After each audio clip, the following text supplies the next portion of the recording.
අදත් අපි උදෙන්ම අපි ඔබට කිව්වා අපි අස්වනු නෙලන අවස්ථාවල මේ කාලේ ගත කරන්න කියලා. ඇත්තටම ඔය කළමනාකරණයේදී ගොඩක් අය ඉගෙන ගන්න දෙයක් තමයි මේ මොනවා හරි ව්‍යාපාරයක් හරි මොනවා හරි කාරණයක් කරනවා නම් ඒකේ තියෙන අවදානම මොකද්ද? ඒකේ තියෙන අවදානම මොකද්ද කියලා හැමෝම කතා කරනවා.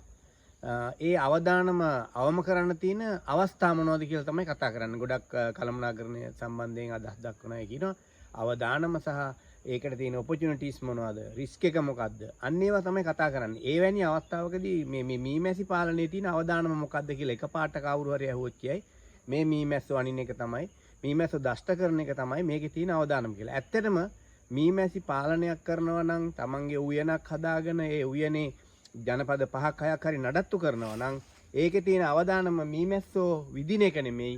හොඳට මතක තියාගන්න. පැණි නැති වෙන එක තමයි අවදානම. පැණි අස්වනු නැති වෙන එක තමයි අවදානම. ඔබ දන්නවනේ මීයක් කඩන්නේ අත ලෙව කන්නද කියලා හැමෝම අහන්නේ. මීයක් කඩන්නේ අත ලෙව කන්නද කියලා අහනවා. ඒ වගේ මීමැසි පාලනයේ අවදානම තමයි පැණි නැති වෙන එක. අපි බිඟුතුරු අඩවියේ බොහෝ අවස්ථාවලදී අපි අවිධිමත් පෙට්ටියක් තියලා තිනවා මෙන්න මේ අපේ වම් පස්සට වෙන්න විශේෂයෙන් සම්මුටන් වගාව මේ පැත්තේ තියෙන්නේ උඩ රබර් වගාවක් තියෙනවා. මේ අවිධිමත් පෙට්ටියක් තියලා තිනවා අපිට හැමදාමත් අවම වශයෙන් පැණි ලීටර් 4.5ක් 5ක් අපිට මෙයා ලබා දෙනවා. මේ පාරත් ඒ අවිධිමත් පෙට්ටිය ඔබට පේනවා ඇති හොඳින් බලන්න. මේ නිකන් රෙද්දකින් වහලා දාලා මේ නිකන් අහක දාන මේ යකඩ ස්ටෑන්ඩ් එක මේක තියලා තියෙන්නේ. හැබැයි ඔබට මේක විවෘත කරාම පෙනෙයි කොයිතරම් මැස්සෝ මේකේ ඉන්නවද කියලා. හැබැයි කොච්චර මැස්සෝ හිටියත් වැඩක් නැහැ. පැණි තිබුණ නැත්තම් අවදානම එතන තියෙනවා. අපි බලමු අපි මේ මීයෙන් කොහොමද පැණි තියෙනවද නැද්ද? ඒ අවදානම ජයගෙන මේගොල්ලෝ තියෙනවද කියලා අපි බලමු.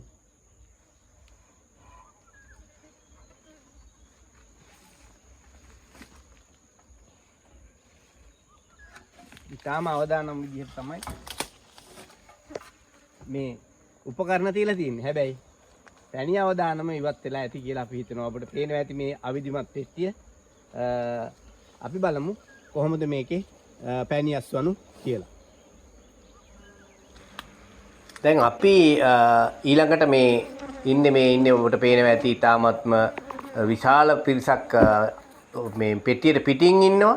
ඒ වගේමයි දැන් අභ්‍යන්තරයේ පරීක්ෂා කරන්න අපි තව සුළු මෙහෙතකින් කටයුතු කරනවා. එහිදී අපි ඔබට ගෙනෙන්නේ නැහැ මේ අස්වනු නෙලන අවස්ථාව ගෙනෙන්නේ නැහැ. හැබැයි අපිත් එක්ක වීඩියෝ එක රැඳී සිටින්න අවසානයේදී අපි මේ පැණි නොමැතිවීමේ අවදානම ජයගෙන තියෙන ආකාරය ඔබට දැක ගන්න පුළුවන් වෙයි. මේ වීඩියෝයේ අවසානයේදී අපි ඔබට පෙන්වන්නම් එහි තියෙන ප්‍රතිඵලය මොකක්ද කියලා. ඇත්තටම කාලය ගතවන නිසා අපි මෙහි අස්වනු නෙලීමේ අවස්ථාව ගෙනෙන්නේ නැහැ. ඒකට විශේෂ හේතුවකුත් තියෙනවා.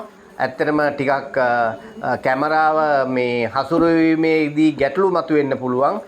මේ විශාල දෂ්ටයකට යොමු වෙන්න ඉඩ තියෙනවා. මොකද මේ අපි හිතුවටත් වඩා විශාල මීමැසි ගහණයක් එළියේ රැඳී සිටිනවා.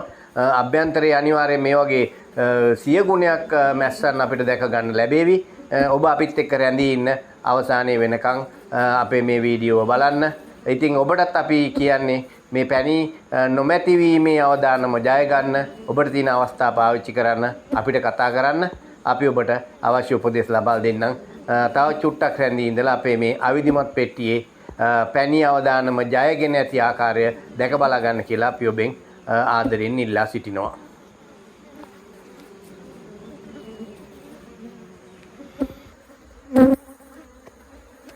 ඕන්න බලා ගන්න. ඒ අවිධිමත් පෙට්ටිය වද බැඳලා තියෙන හැටි. මෙතනට ඇවිල්ලා මාස 4ක්වත් නැහැ. ඒ වුණත් බලන්න. ඉතාලම ඉන්නස්සන පොඩ්ඩක් දස්ත කරනවා. නමුත් මෙන්න මේක තමයි ස්වභාවධර්මයේ එක්ක වැඩ කරපුවාම අවදානක් නැහැ කියලා ඔබට පේනවා ඇති. ඕන තරම් පැණි අස්වනු මේ ජනපදයේ තිබෙනවා.